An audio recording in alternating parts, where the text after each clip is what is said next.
भी बड़े गोलियत, कितने भी बड़े दानव क्यों नहीं है, कितने भी बड़े पहाड़ क्यों नहीं है, परमेश्वर उनको उखाड़ने की सामर्थ्य रखता है।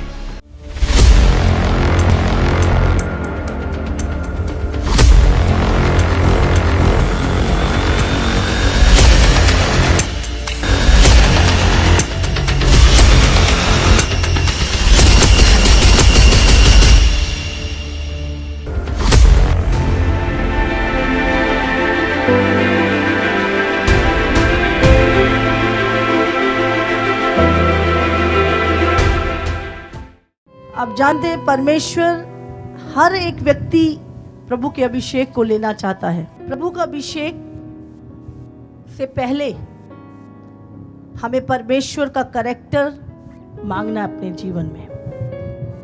हालेलुया। हमारा कैरेक्टर ही हमारा अभिषेक है। जितना प्रभु का स्वभाव, प्रभु की चीजें, हमारी प्रभु का कैरेक्टर होगा, हमारी ज्योति उतनी ज्यादा चमकेगी। आप जानते हैं बिना कैरेक्टर अभिषेक डेंजर है। हालेलुया। हम शिमशोन के बारे में पढ़ते हैं। शिमशोन जन्म से ही प्रभु का अभिषिक्त था और पूरी लाइफ में कोई उसको मार नहीं सकता था। उसको जीतने के लिए ही परमेश्वर ने वो अभिषेक दिया था, लेकिन अपने कैरेक्टर को मेंटेन ना करने के कारण उसने अपने अभिषेक को खो दिया और एक भयानक सजा को पाया। ये नहीं कि प्रभु ने उसके साथ किया था, प्रभु ने तो उसको जीतने के लिए बनाया था। जिंदगी भर जयवंत जीवन जीने के लिए प्रभु ने उसे चुना था, लेकिन एक अभिषिक्त भी गिर सकता है अपने कैरेक्टर के कारण। हालेलुया। बिना कैरेक्टर के परमेश्वर का अभिषेक हमारे लिए डेंजर हो सकता है, घमंड का कारण हो सकता है, गिरने का कारण हो सकता है। इसीलिए हमें अपनी लाइफ में पहले परमेश्वर के कैरेक्टर को मांगना है कि प्रभु मेरा स्वभाव तेरी तरह हो, मेरी आदतें परमेश्वर जैसी हो, मेरी लाइफ परमेश्वर जैसी हो। बट आज की डेट में लोग अभिषेक को ज्यादा चाहते हैं, कैरेक्टर को मेंटेन करना नहीं चाहते। हालेलुया। इसीलिए अभिषिक्त होने के बावजूद भी लोग गिर जाते हैं और परमेश्वर की नाम धराई होती है उन चीजों से। लोग परमेश्वर को, शैतान भी अभिषिक्त था, अभिषिक्त दूत था, लेकिन खड़ा नहीं रहा, गिर गया। मैंने बोला बिना कैरेक्टर के परमेश्वर का अभिषेक डेंजर है। और आपका कब आपका अभिषेक बढ़ता है? जब आपका परमेश्वर के साथ संबंध बढ़ता है। और जब आपका अभिषेक बढ़ता है, आपकी ज्योति बढ़ती है, आपकी लौ बढ़ती है, उतना ही तेज होती है जितना आपका संबंध परमेश्वर के साथ स्ट्रांग होता है। जितना आप अपना समय प्रभु के साथ बिताएंगे, आपका कैरेक्टर उतना ज्यादा परमेश्वर जैसा बनता जाएगा। शिमशोन अनॉइंटेड होने के बाद भी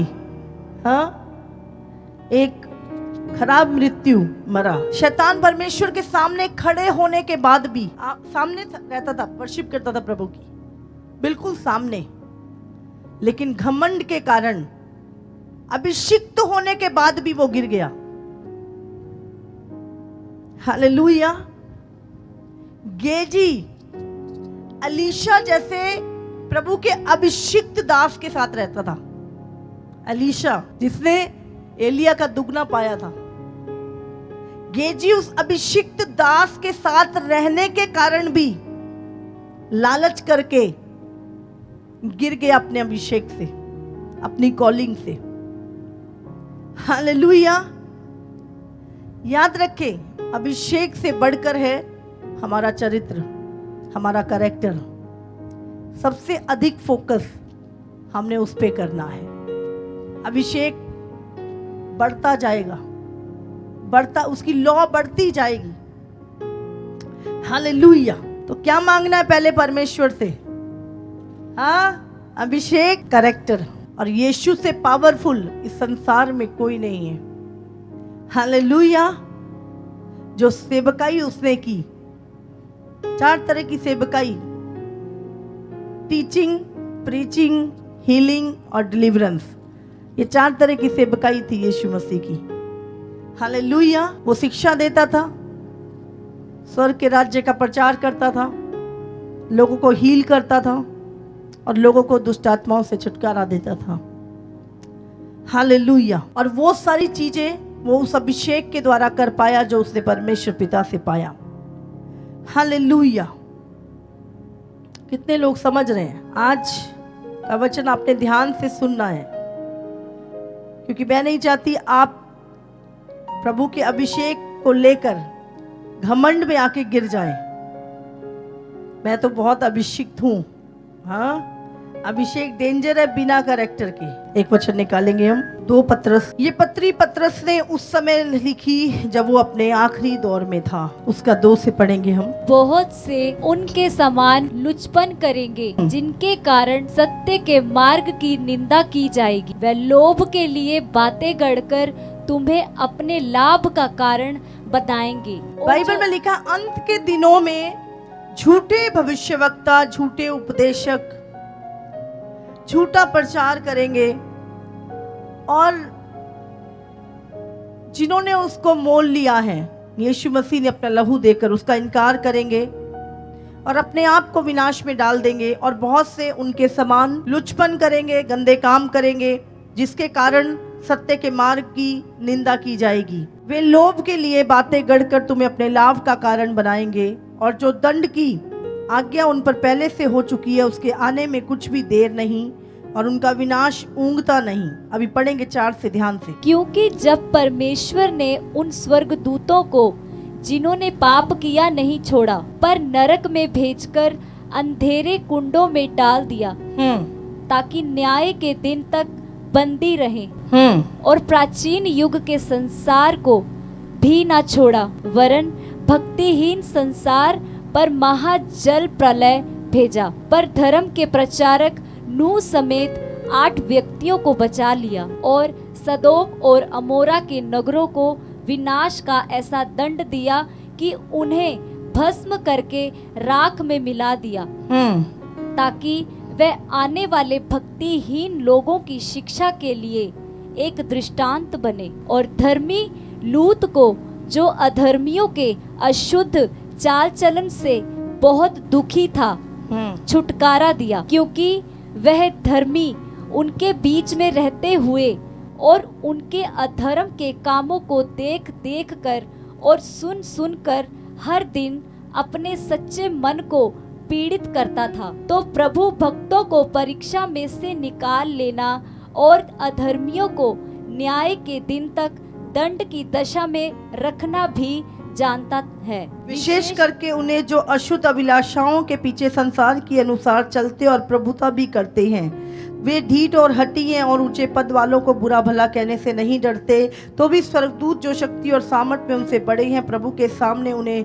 बुरा भला कहकर दोष नहीं लगाते। मैं चाहती हूँ आप 2 पत्रस की पूरी पत्री पढ़ें। यहूदा हम यहाँ भी पढ़ लेंगे, फिर में हम बात करेंगे कि यहूदा 1:5 से हम पढ़ते हैं। पर यद्यपि तुम सब एक बार जान चुके हो, तो भी मैं तुम्हें इस बात की सुधि दिलाना चाहता हूँ कि प्रभु ने एक कुल को मिस्र देश से छुड़ाने के बाद विश्वास ना लाने वालों को नष्ट कर दिया।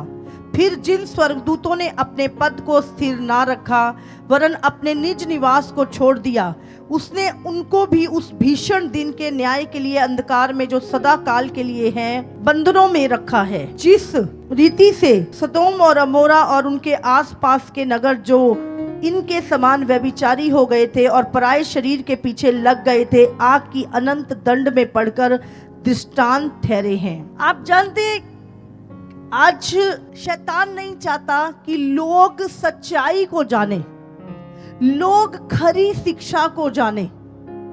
शैतान लोगों को भरमा के झूठी कहानियों में लगा के रखना चाहता है और गलत गलत शिक्षाएं, ताकि लोग सत्य को ना जाने पूरी तरह से। बाइबल में लिखा है कि परमेश्वर ने, ये कौन से दूतों की बात परमेश्वर यहां पर कर रहा है कि जब उन्होंने अपना स्थान, अपना पद स्थिर नहीं रखा तो परमेश्वर ने उनको अंधकार में डाल दिया। यहां पर हम देखते हैं जब जो शैतान बना, वो एक समय पर परमेश्वर का दूत था जो परमेश्वर के सामने उसकी आराधना करता था, पर घमंड के कारण वो गिरा दिया गया जब उसने कहा मैं अपना सिंहासन प्रभु से ऊंचा कर लूं। बाइबल में लिखा है वो और उसने बहुत सारे दूत अपने पीछे लगा लिए और वो धरती पर गिरा दिया गया और इस धरती पर उसने अपना अधिकार कर लिया। और ये जो दूत है जो अंधेरे स्थानों में डाले गए हैं, यहाँ पे लिखा है उनको अंधेरे स्थानों में रखा गया है ताकि न्याय के दिन, अंत के समय उनका न्याय किया जाए। ये कौन से दूत हैं?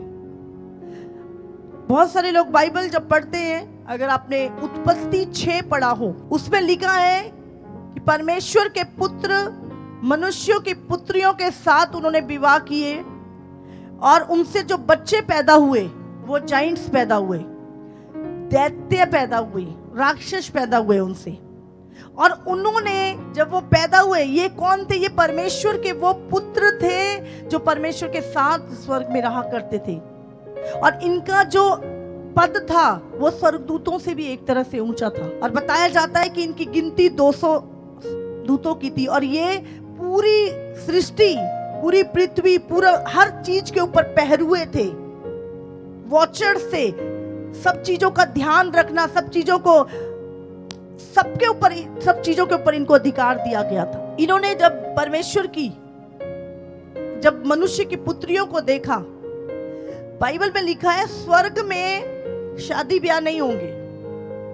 परमेश्वर ने स्वर्गदूतों को ऐसे ही डिजाइन किया था कि उनको ठहराया था, उनके पास कोई अधिकार नहीं था इस चीज का, क्योंकि परमेश्वर ने उनको स्वर्ग में रहने के लिए, पवित्र परमेश्वर के पास उसकी सेवा करने के लिए बनाया था।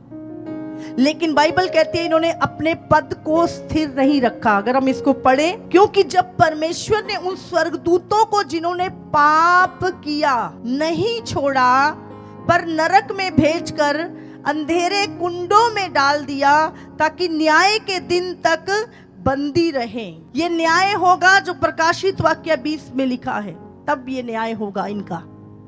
और ये हजारों साल से टाट्रस, एक जगह जो जहां पे रोशनी पहुंचती नहीं है, इतना घोर अंधकार है, और वहां पर बेड़ियों के साथ टाइट इनको बांध के उस अंधकार के स्थान में रखा हुआ है ताकि न्याय के दिन ये खोले जाए। जिस दिन परमेश्वर न्याय का दिन तक ये बंदी रहे, तब उनका न्याय होगा। और ये कौन है? अगर आपने अय्यूब की किताब पढ़ी है तो उसमें लिखा है पहले चैप्टर में कि परमेश्वर के पुत्र जब परमेश्वर के पास आए तो शैतान भी उनके बीच में डोलते डालते परमेश्वर के सामने आया। ये वो परमेश्वर के पुत्र, और ये गिनती में 200 थे और इन्होंने एका कर लिया था। इन्होंने कहा हो नहीं सकता कि परमेश्वर हमें नरक में डाल दे, बोले कोई भी परमेश्वर को नहीं बताएगा। और इन्होंने जाके मनुष्यों की पुत्रियों के साथ जो आज्ञा के खिलाफ था, इन्होंने औरतों के साथ धरती पे मनुष्य की पुत्रियों के साथ जब व्यभिचार किया, उनसे जो बच्चे पैदा हुए, कहते वो जाइंट्स पैदा हुए, राक्षस पैदा हुए, बहुत लंबे लंबे होते थे वो। और कहते यहां तक कि वो राक्षस जब पैदा हुए तो इन्होंने मनुष्यों को खाना शुरू कर दिया और धरती पर इतना करप्ट हो गई कि ये दूतों ने, वो जाइंट्स और उन दूतों ने जानवरों के साथ व्यभिचार किया। उन्होंने कोई दुनिया की कोई चीज नहीं छोड़ी, पशु पक्षी, गलत गलत कोई चीज ऐसी नहीं थी जिसके साथ इन्होंने गंदे काम नहीं किए। आपने देखा होगा सिर तो जानवर का है, धड़ मनुष्य का है। एक्स्ट्रा पैदा होने लगे, 6-6 उंगलियां होती थी इनकी, 8-8 पैर होते थे, 10-10 सिर होने लगे इनके। और एक्स्ट्रा बीइंग, मतलब इंसान की तरह नहीं, इंसान से एक्स्ट्रा पैदा होने लगी चीजें, और पूरी धरती करप्ट कर दी इन्होंने, गंदी कर दी, मनुष्य जाति को खराब कर दिया पूरी तरह से। और परमेश्वर का क्रोध भड़का इनके ऊपर, और परमेश्वर ने पूरी धरती जल प्रलय के समय, क्योंकि बाइबल में लिखा मनुष्य के मन में जो कुछ पैदा होता था वो बुरा ही होता था, और परमेश्वर ने इन दूतों को जिन्होंने ये काम किए थे उनको अंधेरे कुंडों में डाल दिया, और ये न्याय के दिन तक बंदी है। ये खोले जाएंगे प्रकाशित वाक्य 20 में, जब प्रभु न्याय करेगा। हालेलुया।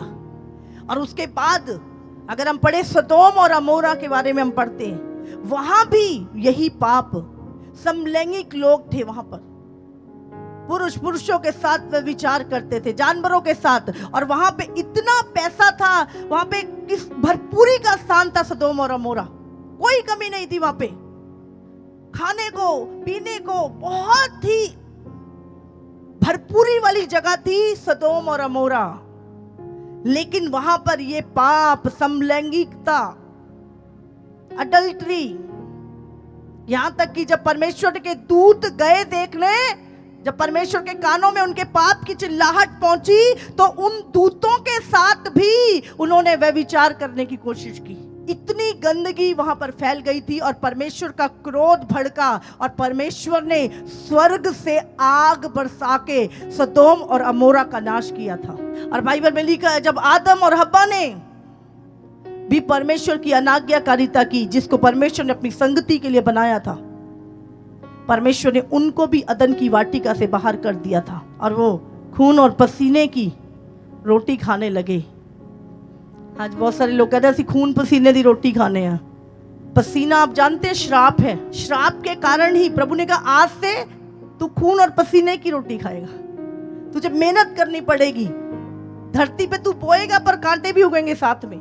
ये श्राप था, श्राप के अधीन थे ये। और उसके बाद परमेश्वर ने एक कौम जिसको मिस्र से निकाला, जो परमेश्वर की ने एक जाति को चुना था, इजराइल, और बाइबल में लिखा उन्होंने भी जब विश्वास नहीं किया। हमने यहूदा में पढ़ा, प्रभु ने एक कुल को मिस्र देश से छुड़ाने के बाद विश्वास ना लाने वालों को नष्ट कर दिया। विश्वास ना लाने वालों को आज भी हम देखते हैं परमेश्वर ने लाखों लोगों को निकाला वहां से, लेकिन बाइबल में लिखा विश्वास ना लाए वो प्रभु पे। परमेश्वर के चमत्कारों को अपनी आंखों के सामने देखते थे, परमेश्वर आग का खंभा बन के उनके आगे चलता था, उसके बाद भी विश्वास ना लाने, परमेश्वर को सीमित करते थे। क्या प्रभु ये कर सकता है? क्या प्रभु ये कर सकता है? क्या प्रभु ये करेगा? परमेश्वर को सीमित करते थे लोग अपनी बातों से,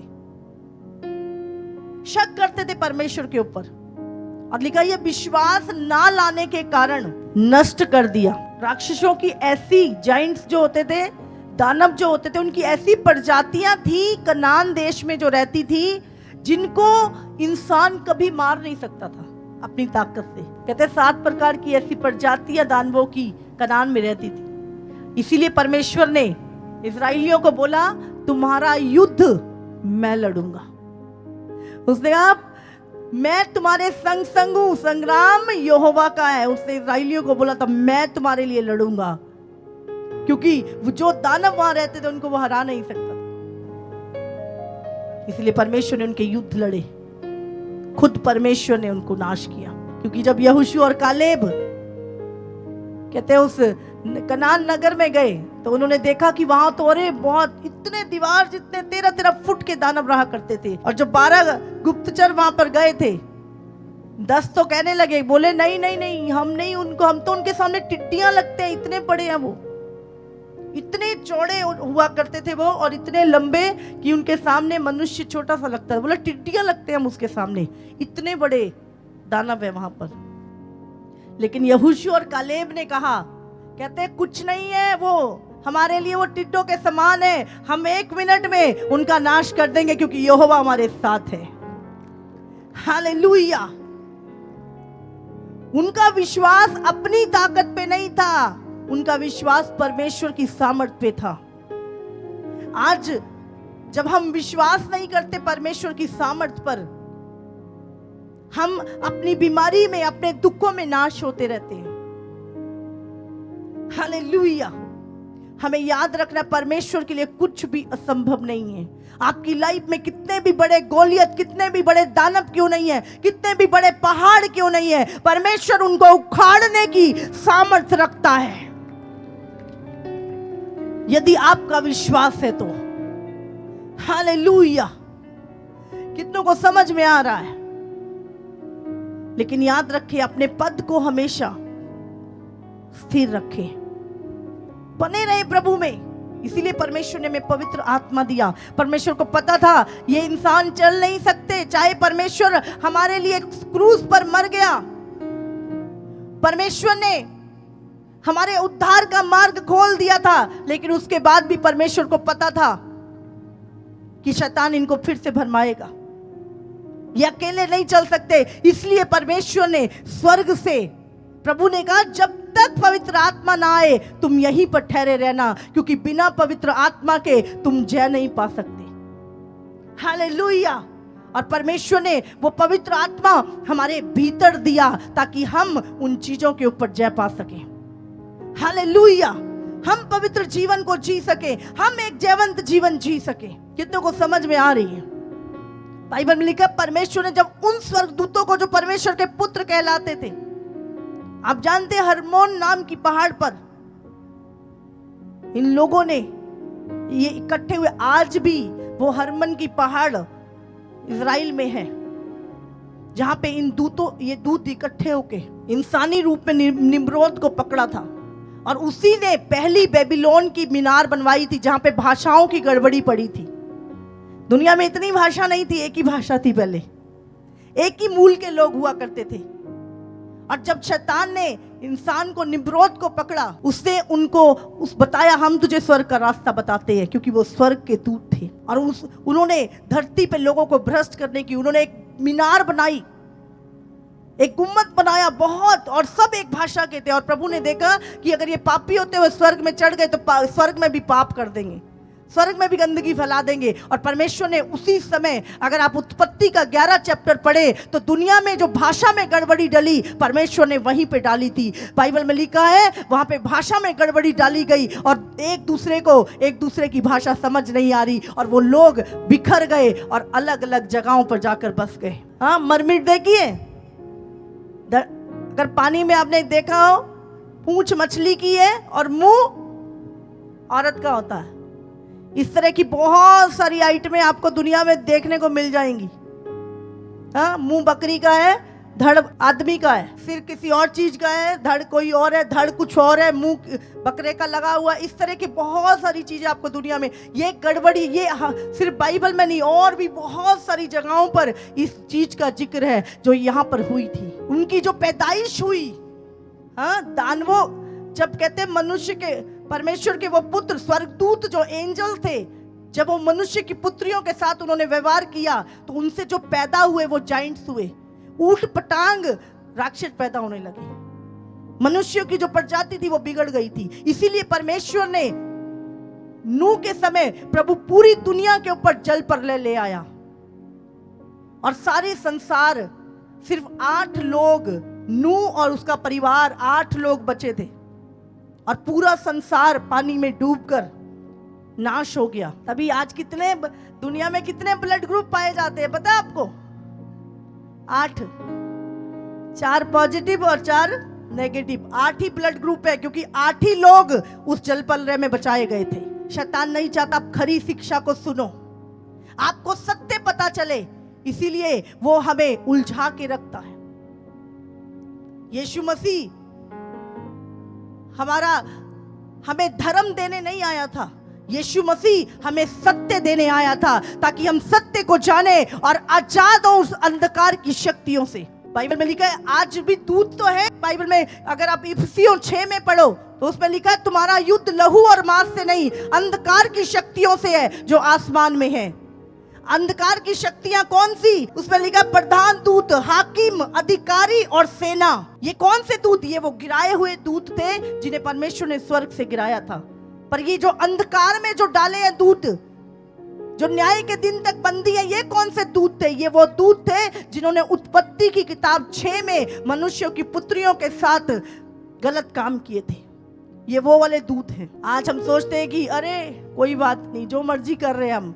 जब परमेश्वर ने अपने उन स्वर्ग के पुत्रों को नहीं छोड़ा, उन दूतों को नहीं छोड़ा, जिस कौम को उसने मिस्र से निकाला था उसको नहीं छोड़ा, आदम को अनाज्ञाकारिता के कारण नहीं छोड़ा, तो आप और मैं क्या हैं? उसके प्रेम को ये मत सोचो कि परमेश्वर इतना प्रेम हमसे वो करता है, सूली पे जान दे दी, अपना लहू बहा दिया उसने हमारे लिए। पर अब सब कुछ जानने के बाद भी आप जानबूझकर पाप करते रहो, जानबूझकर यीशु के लहू को अपने पैरों के तले रौंदते रहो। इसीलिए आज हमें परमेश्वर के सामने धर्मी जीवन जीने की जरूरत है। आप जानते हैं परमेश्वर सदोम और अमोरा को नाश किया वह विचार के कारण। लिखा है वहां पे इतना पाप बढ़ गया कि उनकी चिल्लाहट स्वर्ग में पहुंच गई परमेश्वर के पास। प्रभु ने दूत भेजे, जाओ देखो। जब उन्होंने देखा सचमुच यहाँ पे तो सब करप्ट हो गए, जानवरों के साथ पाप कर रहे हैं, समलैंगिकता बढ़ गई, आज लीगल होती जा रही है। हाँ, लड़कियां लड़कियों से शादी कर सकती हैं, भाई भाई से शादी कर सकते हैं, लीगल होती जा रहा है वो पाप। ये आज का नहीं है, ये उस समय जमाने से चला आ रहा है। उस समय भी प्रभु ने इसी चीजों के कारण नाश किया था, और आज फिर से। आप जानते हैं कुछ देशों में शी और ही नहीं रह गया, हमें दो ही पता है। वहां पे और बहुत सारी चीजें हो गई है शी और ही के अलावा। अगर आप गलती से बोल दें तो हो सकता है आपको सजा हो जाए। समझ आ रही है आपको? यही चीजें थी सदोम और अमोरा में जब परमेश्वर का क्रोध भड़का था। आज शैतान वही चीजें आम कर दी है उसने, आम। और हमें लग रहा है ये फैशन है, फैशन है, ये नरक का फैशन है, जो वहां के गिरे हुए दूत लोगों को दिखा रहे हैं, सिखा रहे हैं। अभी सांपों की दुष्ट आत्मा निकल रही है और लोग टैटू बनवा रहे हैं सांप के। उन चीजों की क्या कर रहे हैं? वाचा बन जाती है उन चीजों के साथ। मैं कई दिनों के कोई एक गाड़ी देख रही थी, इतना बड़ा अजगर बना हुआ उस गाड़ी के ऊपर। ये एंड टाइम की चिन्ह है, ये शैतान की प्रमोशन होनी है बड़ी, क्योंकि आखिरी समय है उसका, खुल के आएगा बाहर। पहले तो हम विदेशों में सुनते थे चीजों को, अभी तो यहाँ पे भी बड़े गर्व से। मैंने अपनी सहेली से शादी कर ली, मैंने अपने दोस्त से शादी कर ली, और आपने केस भी सुने हैं। हाँ, अभी यहाँ पे हरियाणा में एक केस हुआ था, उस लड़के ने एक लड़के से शादी करने के कारण अपने माँ बाप, अपनी बहन को मार दिया था, खून कर दिया उनका, पढ़ा लिखा बच्चा। ये क्या है? ये स्पिरिट है जो डेवल से चली आ रही है, जो पुराने समय से। और आज जब यह समय आ रहा है, लोग उसी वही स्पिरिट आज भी कार्य कर रही है लोगों में। रोमियो 6:4 से पढ़ते हैं, अतः उस मृत्यु का बपतिस्मा पाने से हम उसके साथ गाड़े गए, ताकि जैसा मसीह पिता की महिमा के द्वारा मरे हुओं में से जिलाया गया, वैसे ही हम भी नए जीवन की सी चाल चलें। क्योंकि यदि हम उसकी मृत्यु की समानता में उसके साथ जुट गए हैं, तो निश्चय उसके जी उठने की समानता में भी जुट जाएंगे। हम जानते हैं कि हमारा पुराना मनुष्यत्व उसके साथ क्रूस पर चढ़ाया गया, ताकि पाप का शरीर व्यर्थ हो जाए और हम आगे को पाप के दासत्व में ना रहें। क्योंकि जो मर गया वो पाप से छूटकर धर्मी ठहरा। इसलिए यदि हम मसीह के साथ मर गए, तो हमारा विश्वास ये है कि हम उसके साथ जिएंगे भी, क्योंकि ये जानते हैं कि मसीह मरे हुओं में से जी उठकर फिर मरने का नहीं, उस पर फिर मृत्यु की प्रभुता नहीं होने की। क्योंकि वो जो मर गया तो पाप के लिए एक बार मर गया, पर अब जीवित है तो परमेश्वर के लिए जीवित है। ऐसे ही तुम भी अपने आप को पाप के लिए तो मरा, परंतु परमेश्वर के लिए यीशु मसीह में जीवित समझो। इसलिए पाप तुम्हारे निश्वर शरीर में राज्य ना करे कि तुम उसकी लालसाओं के अधीन रहो, और ना अपने अंगों को अधर्म के हथियार होने के लिए पाप को सौंपो, पर अपने आप को मरे हुओं में से जी उठा जानकर परमेश्वर को सौंपो, और अपने अंगों को धर्म के हथियार होने के लिए परमेश्वर को सौंपो। परमेश्वर चाहता है प्रभु यीशु मसीह, जब हम यीशु के साथ क्रूस पर मारे गए, गाड़े गए, और तीसरे दिन उसके साथ जिलाए गए, बाइबल में क्या लिखा है, अगर हम उसकी मृत्यु की समानता में जुट जाएं तो उसके साथ जी उठने की समानता में भी हम उसके द्वारा जीवित किए जाएंगे। हालेलुया। इसीलिए अपनी देह को पाप के लिए नहीं लेकिन परमेश्वर के कामों के लिए हम जीवित रखें। अपनी अभिलाषाओं को पूरा करने के लिए नहीं, अपने शरीर के अंगों को पाप को मत सौंपो, इस शरीर से परमेश्वर की महिमा करो। हालेलुया। आप सबको जय मसीह की। इसी तरह से परमेश्वर के और सामर्थी और अद्भुत प्रकाशनों को अपने जीवन में ग्रहण करने के लिए हमारे YouTube चैनल को सब्सक्राइब करें ताकि हर एक वीडियो का नोटिफिकेशंस आप तक पहुंच सके। हालेलुया।